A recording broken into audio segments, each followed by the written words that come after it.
12월 8일 수요일 삶의 기적을 일으키는 30분 예배를 시작하도록 하겠습니다.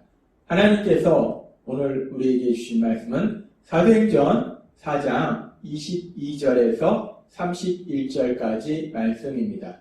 이 말씀 제가 봉독하도록 하겠습니다. 이 표적으로 병 나은 사람은 40여 세나 되었더라.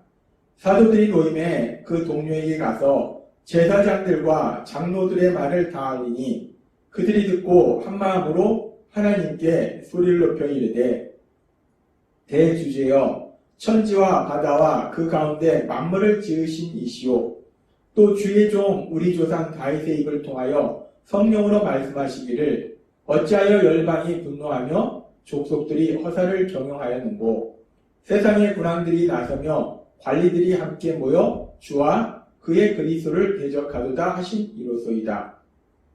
과연 헤롯과 본디오 빌라도는 이방인과 이스라엘 백성과 합세하여 하나님께서 기름 부으신 거룩한 종 예수를 거슬러 하나님의 권능과 뜻대로 이루려고 예정하신 그것을 행하려고 이성에 모였나이다.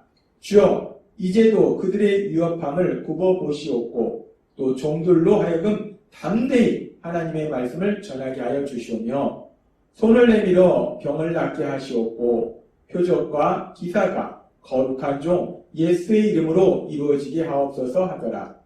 빌기를 다함에 모인 곳이 진동하더니 무리가 다 성령이 충만하여 담대히 하나님의 말씀을 전하니라.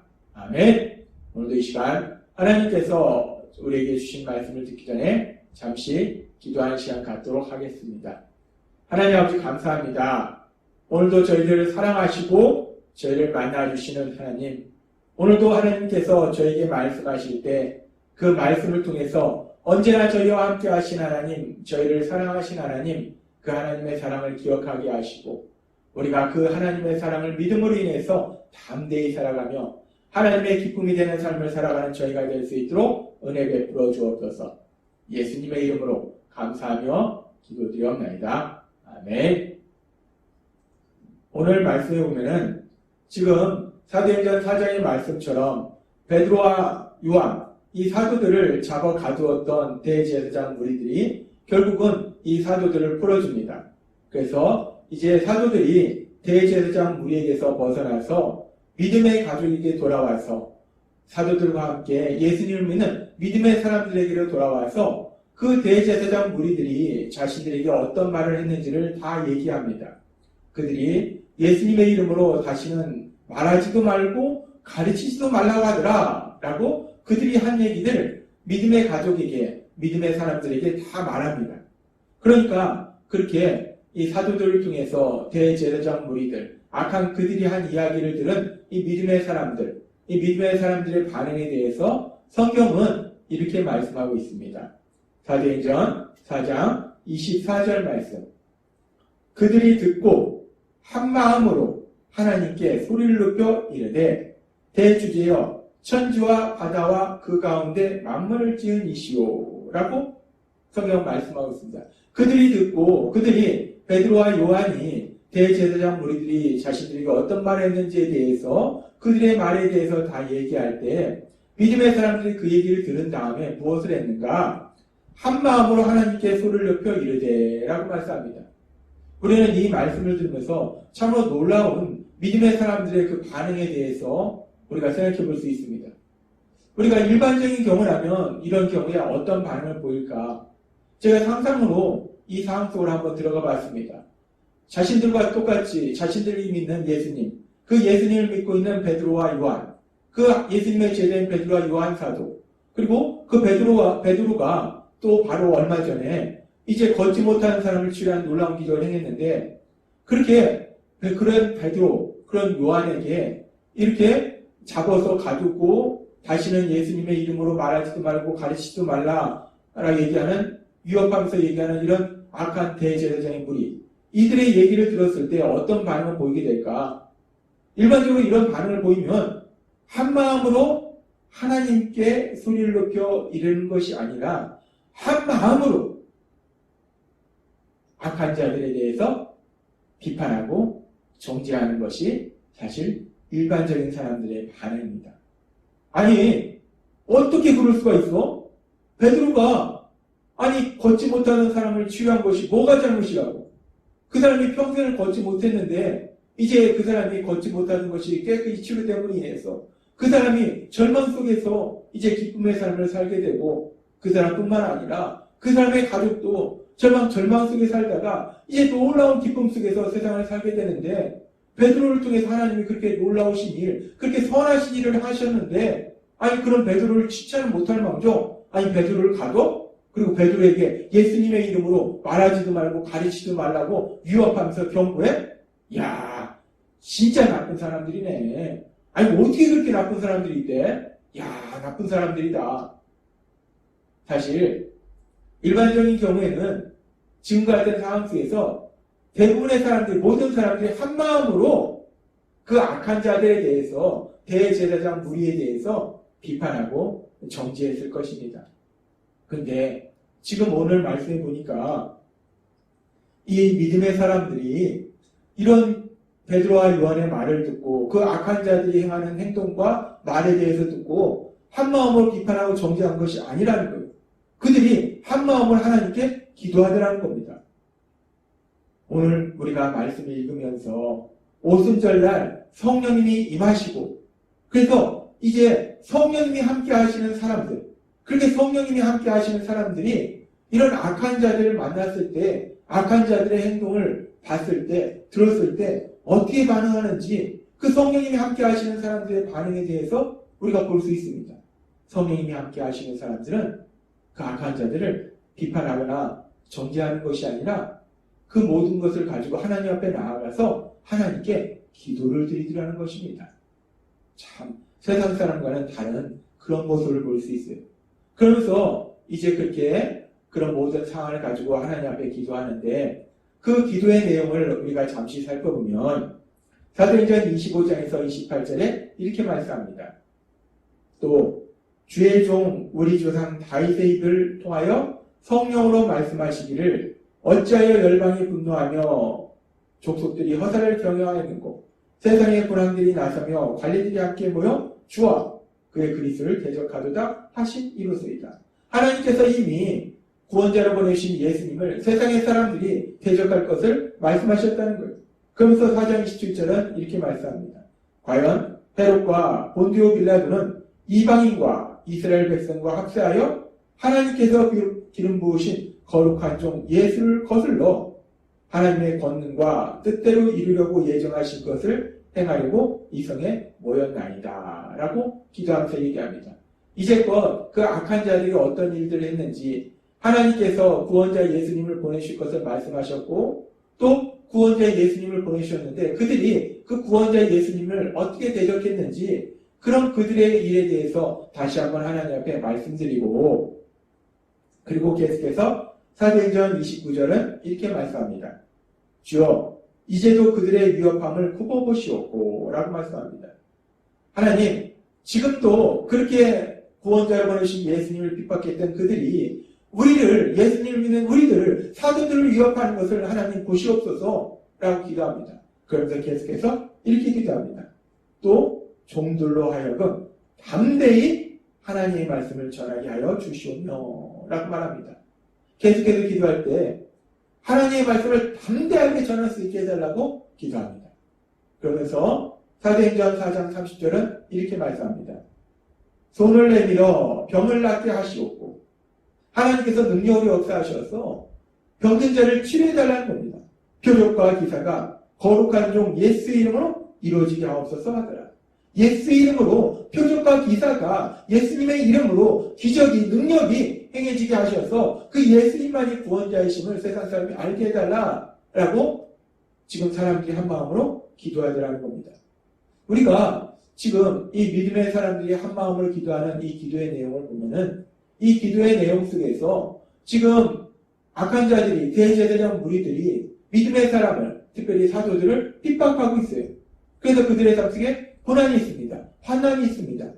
근데 지금 믿음의 사람들이 기도할 때 보면은 그들이 기도할 때 하나님 대제사장 무리들이 악한 자들이 우리를 핍박하지 못하도록 해주옵소서 하나님, 우리가 환난을 피하게 하옵소서, 우리에게 환난이 없게 하옵소서 라고 기도하는 것이 아니라 그들은 비록 환난은 있지만 그 환난 속에서도 담대하게 하나님의 말씀을 전하게 하옵소서.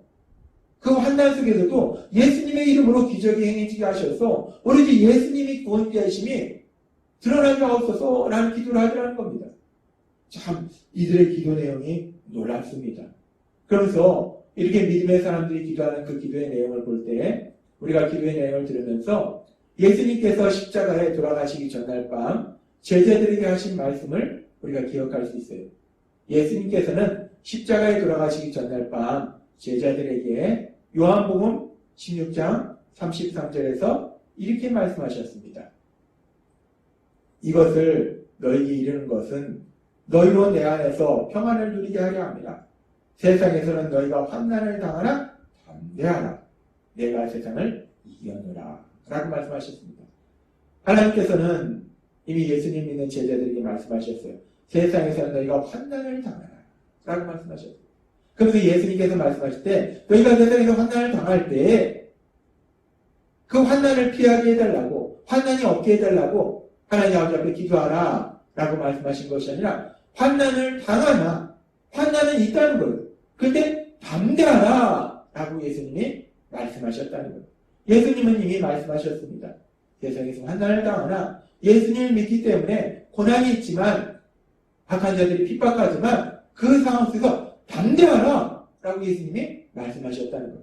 근데 그 예수님의 말씀처럼 오늘 우리가 사도행전 4장에서 읽은 믿음의 사람들의 기도에 보면은 그들이 한마음으로 기도하는 내용을 보면은 그들이 기도할 때 그들의 기도 중에 하나님 아버지 우리에게서 환난을 피하게 하옵소서, 우리가 환난이 없게 하옵소서 라고 기도하는 것이 아니라 그 환난은 있는 것을 인정하면서 그러나 그럴지라도 우리가 담대히 하나님의 말씀을 전하게 하옵소서, 예수님의 이름으로 표적과 기사가 일어나게 하옵소서라고 기도하더라는 겁니다. 이 예수님을 믿는 사람들은 환난의 상황 속에서도 오로지 하나님의 말씀을 전하게 해달라고, 예수님의 이름만이 이 땅 가운데 나타나게 해달라고 기도하더라는 겁니다. 오늘 우리가 사도행전 4장의 말씀을 읽으면서 이 말씀을 묵상하면서 우리는 이 말씀을 통해서 이제 예수님을 구주와 주님으로 믿음으로 인해서 성령님이 함께 하시는 사람들, 그렇게 성령님이 함께 하시는 사람들은 세상을 살아가면서 세상 속에서 악한 자들을 만났을 때 그 악한 자들의 핍박 속에서 어떤 반응을 보이는가에 대해서 우리가 다시 한번 생각해 볼 수 있습니다. 사도행전의 말씀은 사도행전 1장 4절과 5절의 말씀처럼 사도와 함께 모이사 그들에게 분부하여 이르시되 예루살렘을 떠나지 말고 내게서 들은 바 아버지께서 약속하신 것을 기다리라. 요한은 물로 침례를 베풀었으나 너희는 몇 날이 못되어 성령으로 침례를 받으리라 하셨느니라 는 말씀처럼 예수님께서는 부활하신 후에 다시 하늘로 올라가시기 전에, 승천하시기 전에 제자들에게 말씀하셨어요. 너희가 성령으로 침례를 받으리라. 하나님께서 약속하신 성령님, 그 성령님이 너희에게 오시리라 라고 예수님께서 말씀하신 이 말씀으로 사도행전이 시작하고, 그래서 바로 뒤에 사도행전 2장에 그 예수님의 말씀처럼 하나님께서 약속하신 성령님, 그 성령님이 오순절날 믿음의 사람들에게 임하신다는 거예요. 그렇게 오순절날 이제 믿음의 사람들에게 성령님이 임하시고, 그래서 이제 믿음의 사람들이 성령님이 함께 하시는 삶을 살아갈 때 오늘 사도행전 4장의 말씀처럼 성령님이 함께 하시는 사람들이 어떤 삶을 사는가에 대해서 성경은 계속해서 말씀합니다. 그 말씀 중에 오늘 말씀은 성령님이 함께 하시는 사람들, 그 사람들의 삶 속에 세상 속에서 악한 자들을 만났을 때, 그 악한 자들의 핍박하는 그런 상황을 만났을 때 그런 상황 속에서 어떻게 반응하는가, 그 부분을 우리에게 말씀하실 때 세상 사람들은 그런 경우에 그 악한 자들에 대해서 비판하고 정죄하고 화내고 슬퍼하고 그것이 일반적인 반응이라는 거예요. 그런데 우리가 오늘 말씀을 읽고 묵상할 때 성령님이 함께 하시는 사람들은 그렇게 세상 사람처럼 그 악한 자들에 대해서 비판하고 정죄하고 화를 내는 것이 아니라 그 모든 상황을 가지고 우리를 사랑하시는 하나님 아버지 앞에 나아가서 기도하게 됨을 믿습니다. 그리고 그 기도를 통해서 하나님의 도우심을 구하고 오로지 그 어떤 상황 속에서 담대히 하나님의 말씀을 전하게 해달라고 기도한다는 겁니다. 오늘 하나님께서 주신 사도행전 4장의 말씀을 통해서 우리는 다시 한번 성령님이 함께 하시는 사람, 그 성령님이 함께 하시는 사람이 세상을 살아갈 때, 특별히 악한 자들을 만났을 때, 악한 상황을 만났을 때 어떤 반응을 보이는가에 대해서 하나님께서 우리에게 말씀해 주셨어요. 사도행전 4장에 나오는 믿음의 사람들처럼 우리도 예수님을 믿고 따라서 우리와 함께 성령님이 함께 하실 때 우리도 그렇게 성령님이 함께 하시는 사람임으로 인해서 그 성령님의 인도하심에 따라서 세상 속에서 어떤 상황을 만나든지 그 모든 문제를 가지고 우리를 사랑하신 하나님 아버지 앞에 나와서 기도하고 또 기도함으로 하나님이 주시는 은혜로 인해서 담대하게 세상을 살아가시는 여러분 되시길 주님의 이름으로 축원합니다. 기도하겠습니다. 하나님 아버지 감사합니다. 오늘도 주신 말씀처럼 이제 오순절날 예수님을 믿는 사람들에게 성령님이 임하실 때 그 성령님이 임하신 사람들, 성령님이 함께 하시는 사람들이 이 세상을 어떻게 살아가는지 오늘도 우리에게 말씀하신 것처럼 우리가 그 어떤 상황 속에서도 늘 하나님 아버지 앞에 기도하며 하나님 주신 은혜로 담대하게 세상을 살아갈 수 있도록 은혜를 부어주옵소서. 예수님의 이름으로 감사하며 기도드리옵나이다. 아멘. 이 시간도 하나님께서 우리 주신 말씀을 묵상하면서 조용히 기도하는 시간 갖도록 하겠습니다.